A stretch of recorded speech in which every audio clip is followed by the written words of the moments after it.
Bonjour à tous, bienvenue dans cette vidéo d'avant-match Nîmes-Monaco, donc une vidéo spéciale pour cette 24e journée de Ligue 1. On va faire le point ensemble sur tout ce qui concerne cette rencontre. On va voir le classement, les matchs de cette journée, les différents groupes, les compos des médias, un peu de stats. On revient un peu sur l'historique aussi de ce match. On parlera aussi de l'arbitre. Je vous donnerai mes pronos pour ce match. Et on finira bien sûr comme d'habitude avec le chat, avec des questions-réponses questions et j'y réponds. N'hésitez pas du coup à bien lancer vos questions pour que je puisse y répondre tout simplement. On va tout de suite commencer en regardant un peu le classement de la Ligue 1 actuellement et ainsi que cette 24e journée, savoir quels sont les autres matchs qui pourraient nous concerner aussi. Bon, déjà, première réflexion qu'on peut avoir, c'est de voir que nous, on est le club qui est tout en haut, qui est sur une très très grosse série de victoires, 6, faut le rappeler, et qu'on joue le dernier de la Ligue 1 qui est tout au fond sur lui. Par contre, une série qui est complètement à l'inverse, une forme très très mauvaise pour l'équipe. Euh, à noter que quand même Nîmes a été promis de la Ligue 1, faut pas oublier lors de la première journée après un petit carton d'entrée de jeu. Et pourtant, du coup, ils ont dégringolé tout au long de la saison. Maintenant, on se retrouve bon dernier et ça fait un moment que ça dure. Ils commencent même d'avoir déjà pas mal de retard sur Lorient, qui est le premier non relégable, non barragiste. Ça devient très très compliqué. Donc voilà, nous on est en pleine forme actuellement, c'est le moment de les rencontrer pour vraiment récupérer encore 3 points de plus, aller chercher cette septième victoire. Pour moi, c'est ce qui compte le plus, c'est une septième victoire consécutive.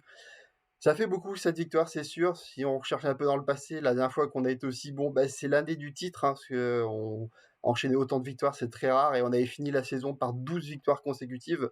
On a même enchaîné un peu la saison d'après, mémoire 4 victoires, c'était en début de saison, mais bon, voilà, pour moi, il y a une coupure, c'est un autre effectif, donc c'est un peu plus compliqué d'additionner ces victoires-là, mais voilà, 12, c'était extraordinaire, parce qu'on finit vraiment royalement cette fin de saison pour aller chercher le titre. Voilà, là on est dans une autre dynamique, dans un autre contexte. Le but c'est pas d'aller chercher un titre, mais c'est plutôt déjà d'aller chercher un peu le podium. Même si moi c'est pas forcément l'objectif que j'aurais. Je pense que le podium on y réfléchira, qu'on fera des rencontres directes contre les clubs qui sont au-dessus de nous. La première chose à faire pour l'instant, c'est déjà de consolider cette quatrième place. On a la chance du coup que Rennes ait fait un match nul contre Lens, donc les deux qui sont derrière nous se sont neutralisés et nous permettent d'avoir actuellement 7 points d'avance, ce qui est déjà pas mal. En cas de victoire, on pourrait monter à 10. Certes, il y a un match en retard pour Rennes, mais 10, ça commence à faire vraiment beaucoup de points d'avance et ça permet vraiment d'aller se dire, OK, l'Europe, on est en train de vraiment de se la mettre au chaud pour l'année prochaine et on ira réfléchir pour savoir quelle coupe on ira jouer par la suite. Voilà. Donc pour moi, c'est vraiment l'objectif, c'est surtout en priorité ça sur les prochaines rencontres avant d'aller rencontrer le PSG qui sera le premier match un peu compliqué à faire pour aller chercher ce podium. Pour l'instant, sur les deux prochaines rencontres, contre Nîmes et après contre Lorient, concentrons-nous déjà pour avoir le maximum de points pour vraiment consolider cette quatrième place. Parmi les autres matchs donc intéressants sur cette journée-là, on peut noter déjà que Lyon a étrié un peu Strasbourg, donc ils ont repris la tête du championnat. Lille n'a pas un match très compliqué, ça devrait aller aussi, donc je pense pas qu'on récupère beaucoup de points de ce côté-ci. Par contre, là-bas, il y a Marseille qui rencontre le PSG. Donc dans tous les cas, le résultat nous sera aussi favorable. Soit le PSG perdra des points et c'est toujours bon à prendre, soit Marseille continuera de couler et sera vraiment un très très loin souvenir pour nous et ne viendra pas nous embêter pour aller chercher cette quatrième place. Voilà ce qu'il y avait à dire du coup sur sur le classement et sur cette journée. On va faire le point tout de suite sur le groupe de Monaco, le groupe que Kovac a pu sélectionner. On peut voir avec grand plaisir que du coup la case des joueurs absents est quasiment vide. C'était déjà le cas sur le match précédent. Seul Gelson n'est pas là. Alors certes, il est blessé pendant quelques semaines et on sait très bien ce que ça veut dire à l'AS Monaco. Ça veut dire qu'on ne le revoit pas le mois de mars. On a en plus pas trop d'infos sur la blessure qu'il a réellement, le temps que ça va prendre, où est-ce qu'il en est au niveau de sa rééducation. Je pense que voilà, c'est un joueur sur lequel il ne faudra pas compter pendant un bon petit moment. Il faudra attendre les trêves internationales pour revoir après est-ce qu'il va revenir. Et puis on le sait très bien, il va encore passer par la case banc et faire 2-3 matchs sur le banc avant de commencer à vouloir reprendre une place de titulaire. Euh, donc c'est pas le moment de compter sur Gelson pour le moment. Sinon, voilà, tous les joueurs étaient à disposition du coach. Le coach a fait son choix de prendre 21 joueurs, ce qui est assez courant quand on fait un match en déplacement. Sauf que là, à ma surprise, il n'y a que 2 gardiens qui sont sélectionnés, pas 3, comme c'est naturellement le cas pour un déplacement, hein, pas que Monaco, hein, dans tous les clubs. On prend toujours 3 gardiens pour en mettre un en tribune au cas où il y a un souci pendant le déplacement avec les gardiens. Une blessure, ça arrive, donc du coup c'est toujours bien d'en avoir un. Ça a toujours été le cas à Monaco sur les derniers matchs. Même quand le compte n'était pas là, bah, c'est Liénard, le jeune gardien, qui était le troisième, qui allait du coup en tribune. Là, du coup, on fait le choix de ne pas prendre Mannonnet en plus. C'est assez surprenant parce que c'est lui la doublure normalement de Lecomte. Donc voilà, moi, il n'y a pas d'annonce de blessure, il n'était pas dans le rapport médical du club. Pour ma part, je pense qu'il doit avoir un petit souci personnel, familial, quelque chose de ce genre, et du coup, il a été libéré pour le week-end. Mais assez étrange qu'on n'ait pas pris Lénard. Peut-être qu'il y a un besoin du côté de la réserve d'avoir ce gardien. Peut-être qu'il y a aussi des soucis. Voilà, je ne suis pas allé non plus chercher plus loin dans le détail. On va espérer qu'il n'y ait pas de soucis avec nos gardiens et que les deux soient bien disponibles pour ce match et qu'on n'ait pas un petit souci de devoir rapatrier un gardien en urgence. Parce qu'il de mémoire, il me semble qu'on est obligé d'avoir deux gardiens sur la feuille de match. Parmi les autres joueurs absents, on pourra noter Fiorentino, hein, du moment que tout le monde est disponible au milieu de terrain, c'est lui qui saute. Ça pose quand même question de savoir pourquoi ce joueur n'a pas un niveau de quasi titulaire dans notre effectif. On rappelle que c'est un joueur qui a quand même une très grosse cote, qui avait fait une bonne saison l'année dernière, qui est mémoire coté à une clause de 40 millions d'euros quand même, donc on parle quand même d'un gros montant. Et là, on le voit passer dans la rotation derrière un Matazo, ce qui peut paraître quand même assez surprenant aussi, hein. Après, c'est sûr, sur les matchs qu'il a pu faire, ça nous a pas forcément emballé. Nous, ça nous pose pas trop de soucis de ne pas le voir là, mais c'est vrai que pour un joueur qu'on nous prête, c'est quand même dommage de ne pas avoir à l'utiliser. Voilà, c'est surtout ça que je trouve triste de ne pas avoir un remplaçant d'un niveau proche de Fofana et Tchouaméni qu'on puisse utiliser assez régulièrement pour les faire souffler. C'est assez dommage. Voilà, dans les autres cas, aussi on a Goebbels qui n'est pas là, ce qui est normal parce qu'il y a d'autres joueurs devant lui. Je vais pas redire que j'aurais aimé qu'il soit prêté pour qu'il ait du temps de jeu, hein. J'ai déjà dit plusieurs fois, assez inutile de revenir dessus. Voilà, dernière petite chose à voir, du coup, il y a 21 joueurs, donc un sera en tribune et on se doute que ce sera au niveau des défenseurs centraux parce que là, du coup, ils sont tous là. Je pense que c'est fortement pour le cas de Badiachil, blessé sur le match précédent, qui est sorti à la mi-temps. Kovac a dit comme quoi il avait repris l'entraînement, mais du coup qu'il prendrait pas de risque et qu'il attendrait les derniers entraînements pour être sûr de le mettre titulaire, parce qu'il a bien dit que c'était lui son titulaire, mais que Dissassi était prêt à le remplacer si nécessaire. Donc je pense qu'on prend aucun risque avec lui et qu'on a pris un défense central de plus et que le point sera fait juste avant le match pour savoir du coup qui c'est qui sera en tribune, soit Badiachil, soit Matsima, je pense fortement. Voilà, petit point du coup sur les joueurs qui peuvent être suspendus en cas de carton jaune sur ce match. Donc on a toujours Dissati qui est avec son sursis de son carton rouge. Donc il lui reste encore 2 matchs, donc on est quasiment à la fin. Kevin Volland aussi, il reste 3 matchs avant d'avoir sauté son premier carton jaune qu'il avait eu, hein. Sur une période de 10 matchs, il ne faut pas avoir 3 cartons jaunes, il en a déjà 2.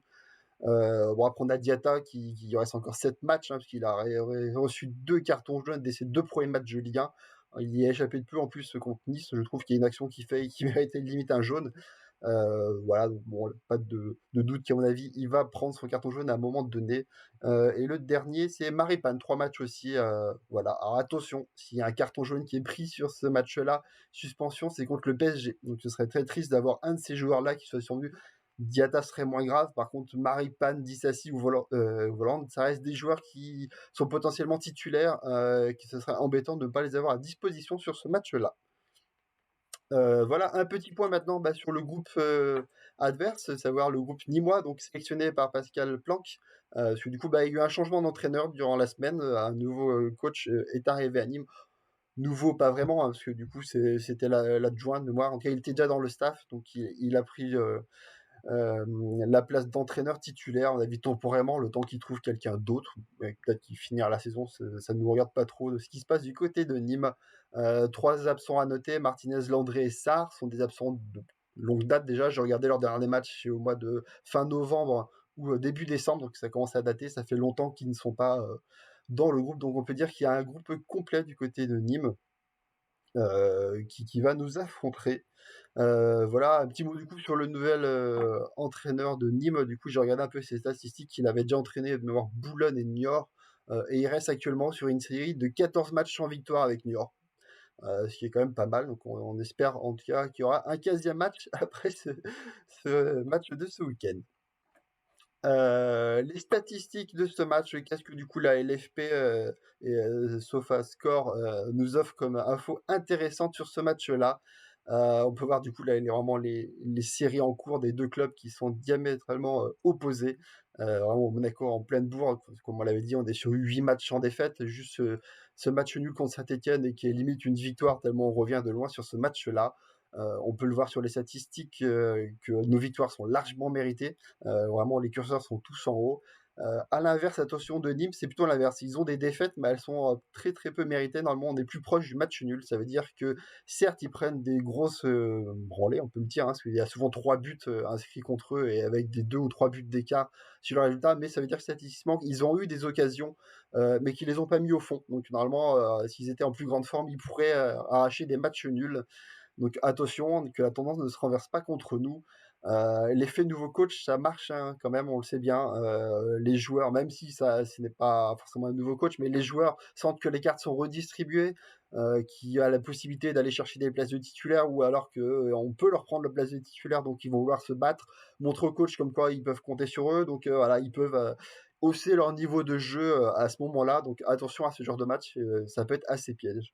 Nîmes 20e de Ligue 1 et c'est aussi le 20e club à domicile. Les résultats catastrophiques, une victoire, un nul et 8 défaites. La victoire, on en a parlé, c'est en match d'ouverture contre Brest, donc ça commence vraiment à dater au mois d'août. Le match nul aussi, c'était contre Lens au mois de septembre, donc ça fait très très longtemps qu'ils enchaînent que des défaites à domicile, des défaites un peu lourdes en plus, parce que c'est la 19e défense à l'extérieur, 2,3 buts encaissés, c'est vraiment beaucoup, surtout quand on rencontre une équipe comme Monaco qui est en pleine bourre offensive. Ça sent quand même le 2-3 buts encaissés assez facilement.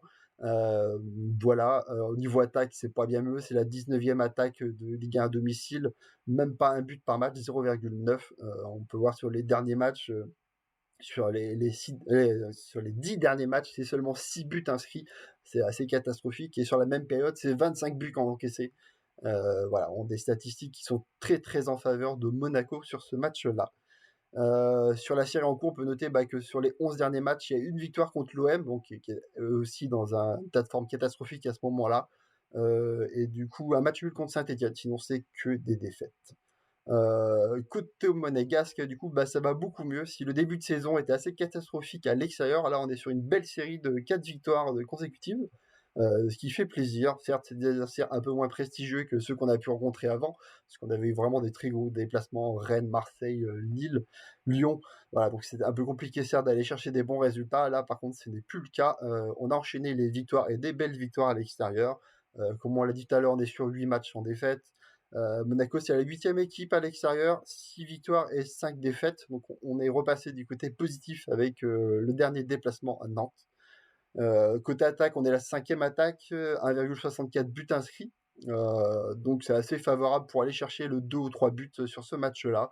En défense, c'est plus compliqué. On est toujours au milieu avec 1,5 buts encaissés par match. Donc attention à ne pas se prendre un but en contre-attaque. Ce sera forcément la tactique que va utiliser Nîmes sur ce match-là.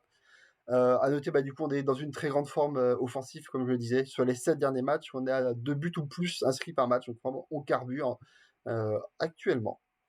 Du coup, un petit point sur l'historique de rencontre entre les deux clubs. Alors, c'est quelque chose que j'ai rajouté. Je l'explique tout simplement parce que c'est quelque chose que moi, je donne pas beaucoup d'importance. Je trouve que l'historique, ça dépend tellement des effectifs à ce moment-là, des séries que les clubs sont en train de faire, l'état de forme.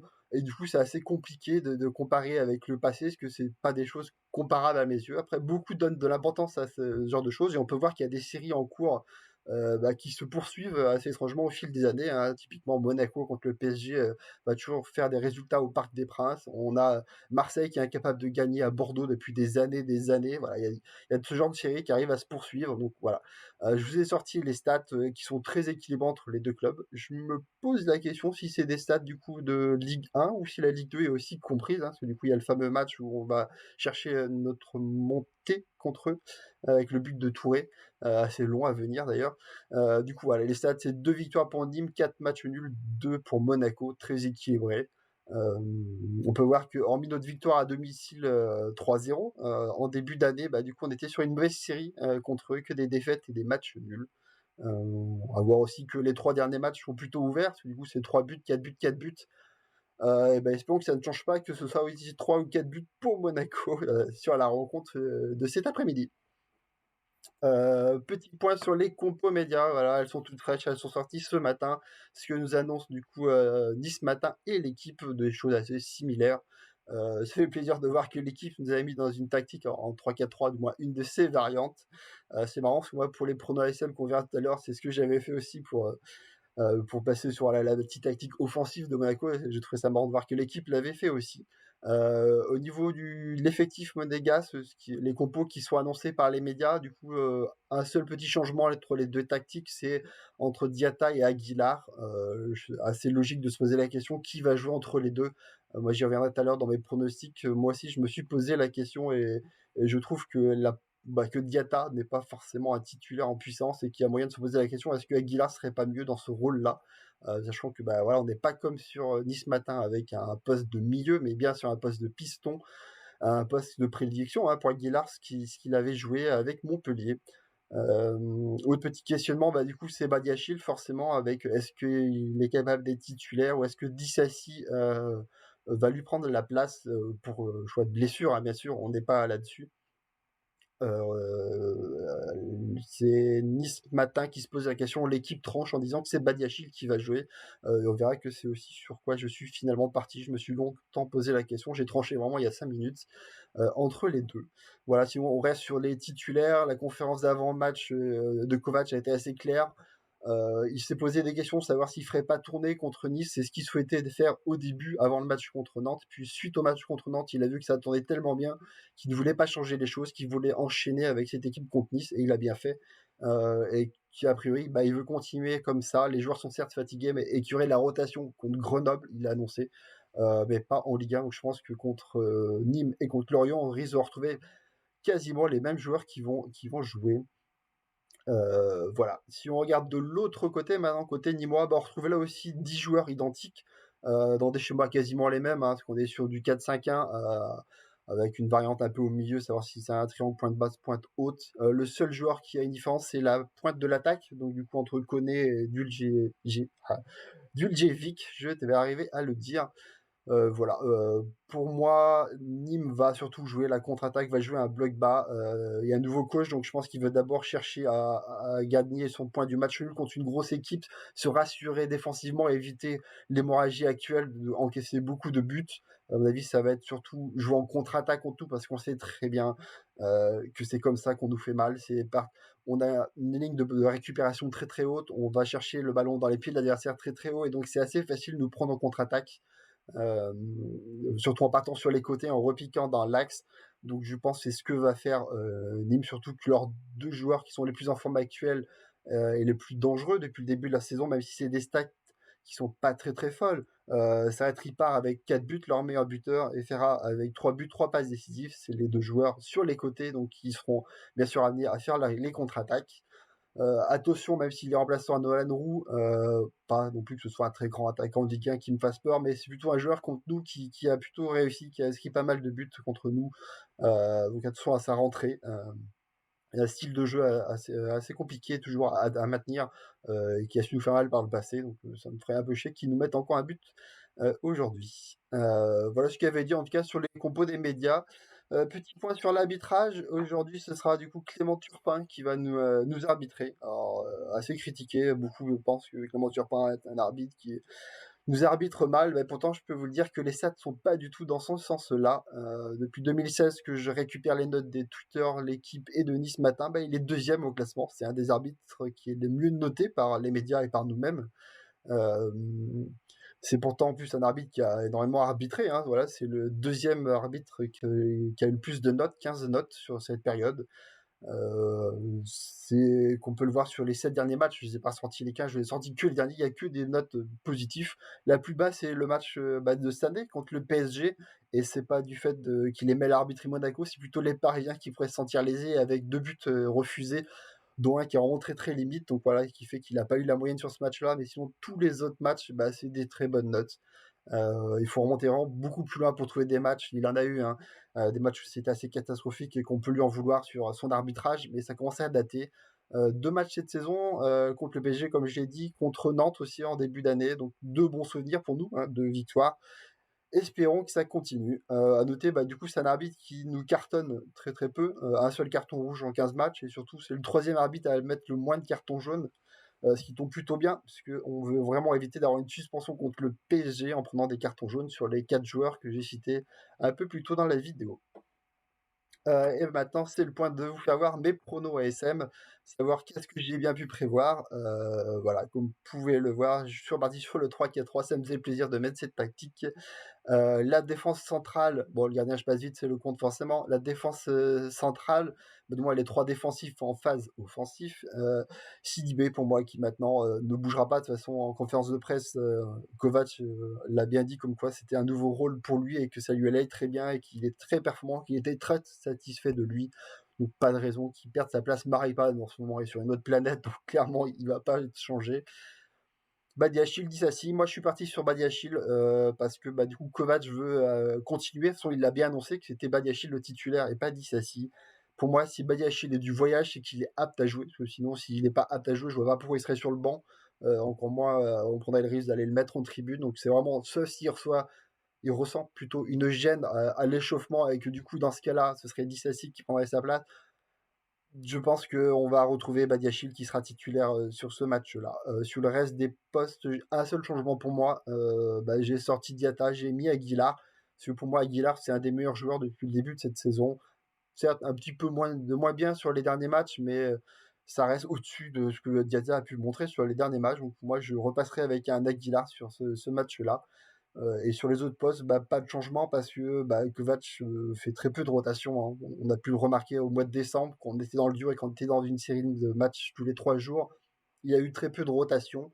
On sait en plus que dans 3 jours, c'est Grenoble qu'on joue et qu'il y aura la rotation à ce moment-là. Kovac a en plus dit en conférence de presse que les joueurs qui étaient remplaçants étaient tout aussi importants que les titulaires et qu'ils apportaient beaucoup. Donc les Golovin, par exemple, sont des joueurs qui passent pour l'instant derrière Diop et qui apportent beaucoup en rentrant sur le terrain, tout comme Jovetic aussi. Ou qu'un Fabregas qu'on pourrait peut-être revoir, j'espère. Ça me ferait plaisir de le revoir jouer quelques minutes pour qu'on puisse espérer le voir titulaire contre Grenoble. Voilà, peut-être qu'on peut se poser la question sur Volant, parce que du coup, Kovac a bien indiqué comme quoi il était fatigué ces temps-ci et qu'il a eu du mal à finir le match contre Nice. Voilà, bon après je pense que c'est plus contre Grenoble qu'on verra Jovetic titulaire et que là on va jouer avec la même attaque. Concernant le score, bon, j'ai hésité parce que 3, c'est très optimiste, mais bon, c'est vrai que les statistiques de Nice prouvent que ils encaissent souvent 3 buts ces derniers temps en plus. Monaco est en grande forme offensive.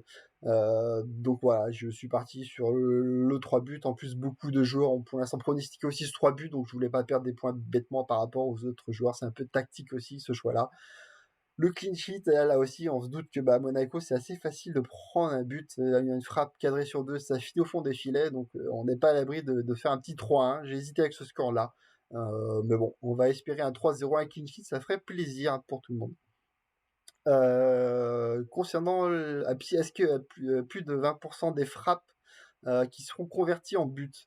Là aussi, belle question. Du coup, je suis retourné voir les statistiques des matchs. Donc, si on regarde sur le début de la saison, pour Monaco, du coup, on est à 13,6 frappes par match et 2 buts de moyenne pile poil. Donc, ça fait que 14,7%. Si on regarde les statistiques à l'extérieur, on est à peine à 12%. Donc, c'est-à-dire qu'il y a 12% de frappes qui sont converties en buts.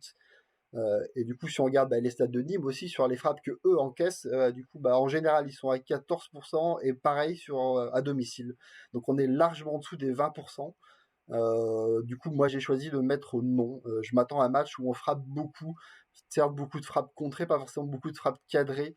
Et du coup, même si on a 3 buts, je pense qu'on sera largement au-dessus des 15 frappes sur ce match-là. Donc c'est mon choix de mettre non sur cette question, même si on regarde l'historique sur les 6 derniers matchs de Monaco et les 6 derniers matchs de Nîmes, c'est assez équilibré. On est même du côté plus, on penche du côté oui sur les derniers matchs. On verra bien. Deuxième question, est-ce que Ben Yedder du coup sera le meilleur buteur de Ligue 1 du club? Donc c'est-à-dire est-ce qu'il mettra une unité de plus que Voland? Comme vous avez pu le voir, moi j'ai mis Voland en homme du match, même s'il est fatigué. Je trouve qu'ils sont assez les deux sur courant alternatif. Quand l'un marche, c'est pas l'autre, et quand c'est l'autre, c'est pas l'un. Donc du coup, je suis plus d'avis que Voland va briller sur ce match-là. Il a plus de réussite contre les petits clubs. Donc voilà, je pense plus que ce sera Voland et puis vu que l'égalité est favorable au non, j'ai choisi aussi de mettre le non, tout simplement. Homme du match, au début j'avais hésité avec Fofana, j'avais envie de changer un petit peu de position, mais je me dis sur un match ouvert comme ça, où je pense qu'il y aura du but, c'est plus facile de partir sur les attaquants. Diop me tentait beaucoup aussi, mais bon, le petit doute de dire est-ce que Golovin ne va pas être titulaire finalement, bien que bon, c'est pas, hein, peut-être que Jovetic sera aussi titulaire, mais voilà, j'avais plus envie de partir sur Volant, parce que ce genre de match, je réussis beaucoup plus par le passé. Voilà, en tout cas, on a fait le tour sur tout ce qu'il y avait à dire sur ces matchs, sur ce match, toutes les statistiques, toutes les compos, les groupes, tout ce qu'il y avait à savoir, tout ce qu'il faut pour faire vos pronos ASM. Vous avez même les miens. Je réussis plutôt bien. Je suis cinquième actuellement du classement général. Donc j'ai fait un bon score en plus contenu sur la vidéo avec ce que je vous avais annoncé. Et du coup, j'ai fait un 19 sur 20. Seul CDB était titulaire. J'avais mis Aguilar pour ma part. Seul petit défaut. Maintenant, en tout cas, si vous avez des questions dans le chat, je vais me faire un plaisir d'y répondre. Du coup, toujours pas de Golo dans le 11. Comme j'ai dit sur la vidéo d'avant, je pense pas que c'est un manque de temps de jeu, de méforme de sa part, ou de protection par rapport à ses blessures. Je pense que maintenant, voilà, ça fait un bon mois qu'il est revenu. Pour moi, c'est clairement Diop est devant lui. Pour moi, il fait des meilleures performances dans la tête de Kovac. Il lui est passé devant aussi, clairement. Donc, je pense que non, Golovin, on va le voir en Coupe de France surtout, mais pas sur ce match. Remplacé, bien sûr. Remplaçant, bien sûr, ce sera un des premiers à rentrer en jeu. Mais je pense clairement que Diop sera titulaire et devant lui dans la hiérarchie.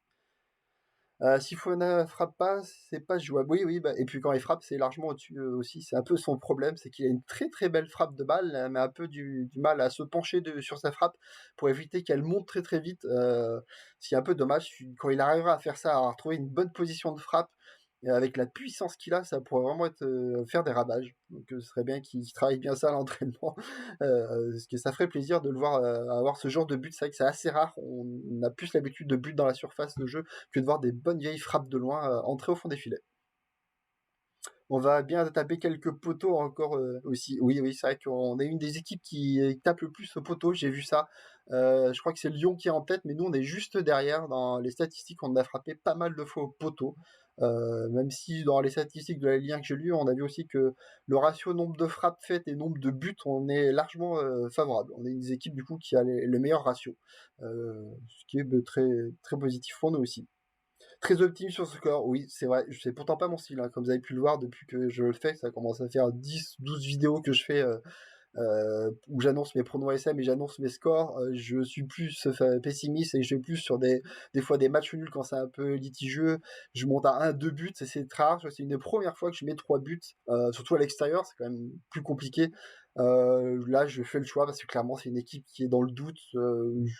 On n'est pas sur un changement d'entraîneur radical où on n'est pas allé chercher un Duprat ou un Hervé Renard, quelqu'un qui veut vraiment changer la mentalité du groupe et le style de jeu et être très défensif et vraiment bloquer nos attaques.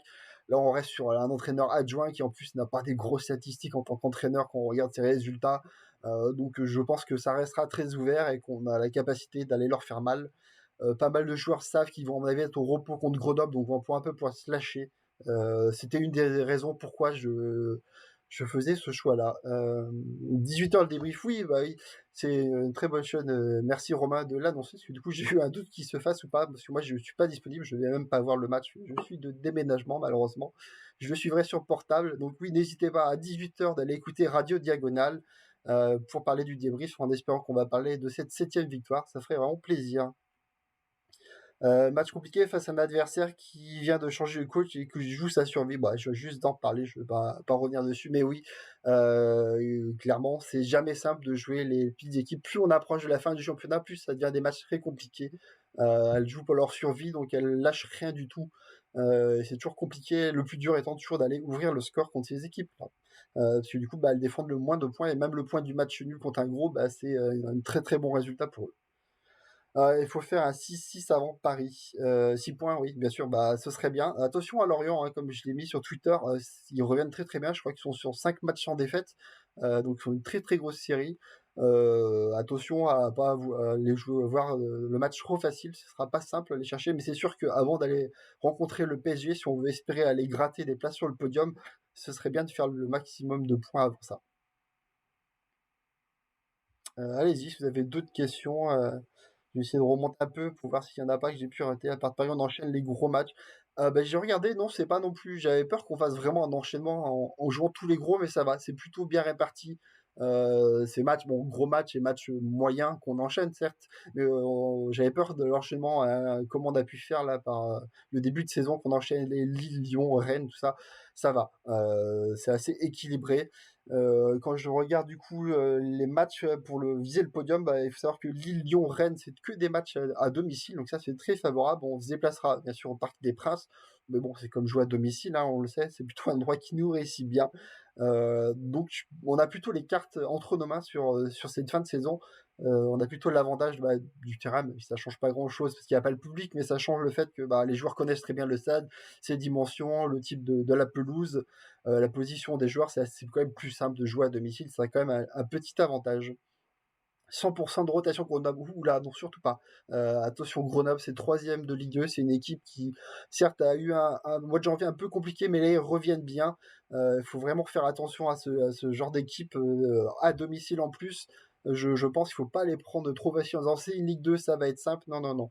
Je pense qu'on va faire la rotation, certes, mais ça va être plutôt de la rotation de joueurs qui sont quasi des titulaires. C'est-à-dire qu'on va retrouver des joueurs comme Aguilar, comme Golovin, comme Jovetic, comme Fabregas, des joueurs qui, s'ils rentrent là maintenant dans le 11 monégasque, ça change pas énormément de choses, parce que c'est des joueurs qui ont des très gros niveaux et qui ont été titulaires à des moments donnés.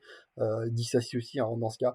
Je pense pas qu'on va partir sur une rotation, on va aller voir des Matsima, des Balotouré, des Pellegrini. Je pense que c'est des joueurs qui ont peut-être du temps de jeu en rentrant, mais à mon avis, il faut pas non plus faire 11 changements. De toute façon, de mémoire, il y a une règle qui interdit de faire trop de changements entre deux matchs. Au niveau de la feuille de match, pas du 11, hein. Sinon, il y a une amende pour le club s'il fait ça. Euh, voilà, je sais plus ce que je voulais dire sur le match de Grenoble. Oui, et au milieu de terrain, il y aura forcément Matazo qui va être titulaire, ou moins qu'on mette un Fabregas, mettons dans un milieu à deux, ou un Fiorentino qui ressortira un peu de loin, mais je pense plus que c'est Matazo qu'on verra pour Fofana qui s'est suspendu. Il y aura les pronos conférences. Oui, bien sûr. Ah bah oui, oui, c'est ça qui est le plus marrant, parce que là, du coup, il faut aller chercher le 11 titulaire sur la Coupe de France. Ça va être assez galère. Et là, c'est moyen qu'il y a des points qui se perdent ou qui se gagnent sur cette journée-là. Bien sûr qu'on fera les pronos ASM sur les matchs de Coupe de France. Ce que je pronostique comme classement sur la fin de saison, j'attends vraiment de voir ce qu'on donne contre les grosses équipes, parce que pour l'instant, ça n'a pas été très fameux sur ce début de saison. Alors certes, on a une autre dynamique, on a trouvé un autre équilibre. On voit ce que ça donne contre les petites équipes, c'est tactique. Maintenant, à voir qu'est-ce que ça donne contre des équipes qui vont aller nous chercher la possession. Parce que pour l'instant, on l'a très très largement contre les équipes qu'on rencontre. Faut pas se voiler la face. Là, on a vraiment joué des clubs qui étaient au fond du classement. Et sur la phase aller, ces matchs-là, on les gagnait aussi. Maintenant, il faut voir contre les grosses équipes ce qu'on va faire, elles vont nous rentrer dedans, quand elles vont avoir des milieux de terrain qui vont être plus performants que nos deux milieux de terrain et qu'on aura plus de mal à tenir le milieu de terrain avec eux, qu'on aura des attaquants qui seront beaucoup plus en réussite que ceux qu'on rencontre actuellement. Moi, pour l'instant, j'étais sur un 5-6 en début d'année. Là, je me dis que la quatrième place, elle est bien. On va pouvoir aller la chercher. Au-dessus, ça va passer par des résultats contre les clubs qui sont au-dessus de nous, forcément, parce que je les vois pas trop pour l'instant perdre des places et des points. Pour l'instant, ils tournent très très bien eux aussi. Ça peut faire la différence alors. J'ai pas su quoi. 3 victoires à nul, Lorient depuis qu'ils ont eu la défense contre Bordeaux depuis cette série. Oui, voilà. J'étais sur 5, donc du coup c'est sur 4. Voilà, voilà. En tout cas, je vais m'arrêter là pour cette vidéo. Ça me laissera un peu le temps de l'enregistrer, de la lancer sur YouTube pour tous ceux qui n'ont pas pu voir le live. Il sera quelques heures avant le match. C'est toujours un peu compliqué les matchs un dimanche à 15h. Ça ne me permet pas de les regarder en plus, c'est un peu chiant. Euh, En tout cas, je souhaite un bon match à tous en espérant une belle victoire, une septième, ça ferait vraiment plaisir. Pensez du coup à regarder le débrief de Radio Diagonale après pour fêter ensemble, j'espère, une belle victoire. Merci en tout cas pour toutes les personnes qui m'ont follow là sur cette vidéo, ça fait vraiment pas mal. Et tous ceux qui le font après en plus sur YouTube aussi, j'ai gagné pas mal ces derniers temps. Je vous avoue que ça fait vraiment très très plaisir et que ça motive à faire ce genre de vidéo et à les améliorer comme je fais. Pareil, hein, si vous avez des idées d'amélioration, de choses que vous voulez que je parle pendant le live ou pendant la vidéo sur les statistiques ou sur des points comme ça, n'hésitez pas, je ferai les recherches et j'agrémenterai ma vidéo avec grand grand plaisir. Allez, bon dimanche à tous et à très vite.